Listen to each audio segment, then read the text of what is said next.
নমস্কার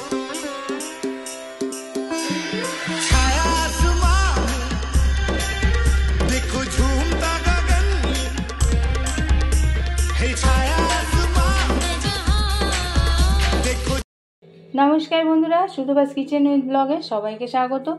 আজকে আমি একটা সুইট কর্ন চাট বানাবো। এখন সন্ধ্যাবেলা সুইট কর্ন একটা কিনে এনেছি মানে বাজার থেকে, তো মনে হচ্ছে একটু চাট বানিয়ে খাই। আর ভিডিও যখন করি তখন মনে হয় একটু ক্যামেরা বন্দিও করি। তো এইখানে না আমি খানিকটা সুইট কর্ন নিয়ে নিয়েছি, পুরোটা নিইনি।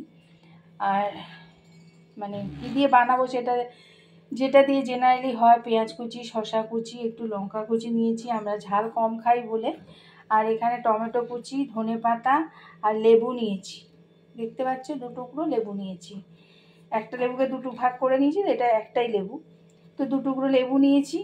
আর নিয়েছি এখানে বিট নুন আর একটা ভাজা মশলা, এই দিয়েই বানাবো। আর সুইট কর্নটা কিন্তু আমি একটু সিদ্ধ করে নেব, খুব মিষ্টি, তাই কি করে সুইট কর্ন এমনি কি আর বলে, হেভি মিষ্টি, তো আমি একটু সামান্য একটু নুন দিয়ে একটু সিদ্ধ করে নেব। তো চলো, আমি কিন্তু আগে জানতাম মানে সুইট কর্ন মানে ভুট্টারই তো একটা প্রজাতি, ভুট্টা শুধু পুড়িয়েই খায়, কিন্তু পরবর্তীকালে দেখছি সিদ্ধ করে এই যে মাখাটা, এটা মনে হয় বেশি ভালো লাগে।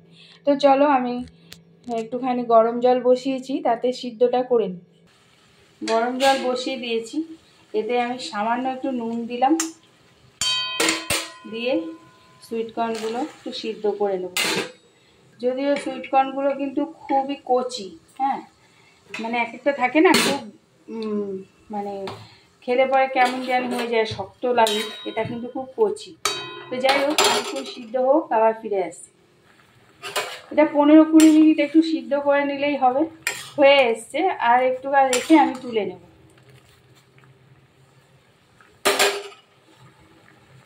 এগুলো কিন্তু হয়ে গেছে, আমি গ্যাসটা নিভিয়ে দিলাম, নিভিয়ে এগুলো তুলে নেব। আর তোলার পরে আমি কিন্তু এটা না একটুখানি এমনি জল দিয়ে ধুয়ে নেব, কারণ আমি নুন দিয়ে সিদ্ধ করেছি, আবার এটাতে নুন দিয়ে তো মাখবো একটু বিট নুন দিয়ে, তাই এক্সট্রা নুনটা এটা ধুয়ে নেব। সিদ্ধ করে নিয়ে চলে এসেছি, আর এটাকে আমি ধুয়ে নিয়েছি, হ্যাঁ, একটু এক্সট্রা যে নুনটা দিয়ে সিদ্ধ করেছিলাম ওটা বেরিয়ে যাওয়ার জন্য। এবার কিন্তু এর মধ্যে যা যা দেয় তাই দিয়েই মেখে নেব। পেঁয়াজ কুচি, শসা কুচি, কাঁচা লঙ্কা, বেশি খেলে দিয়ে নিও কাঁচা লঙ্কা, কারণ এই যে ভাজা মশলাটা আছে না, এতে কিন্তু শুকনো লঙ্কার গুঁড়োও আছে, তাই জন্য বেশি ঝাল খেতে পারবো না। টমেটো কুচি, ধনেপাতা কুচি, এবার এতে একটু মশলা দেবো। মশলা তো যে যতটা বানাবে সেই অনুযায়ী, খুব ভালো লাগে খেতে। দেবো একটু বিট নুন।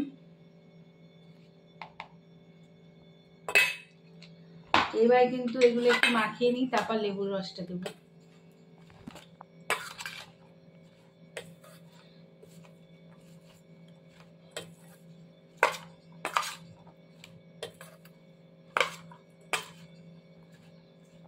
এবার কিন্তু লেবুর রসটা দিয়ে দেবো।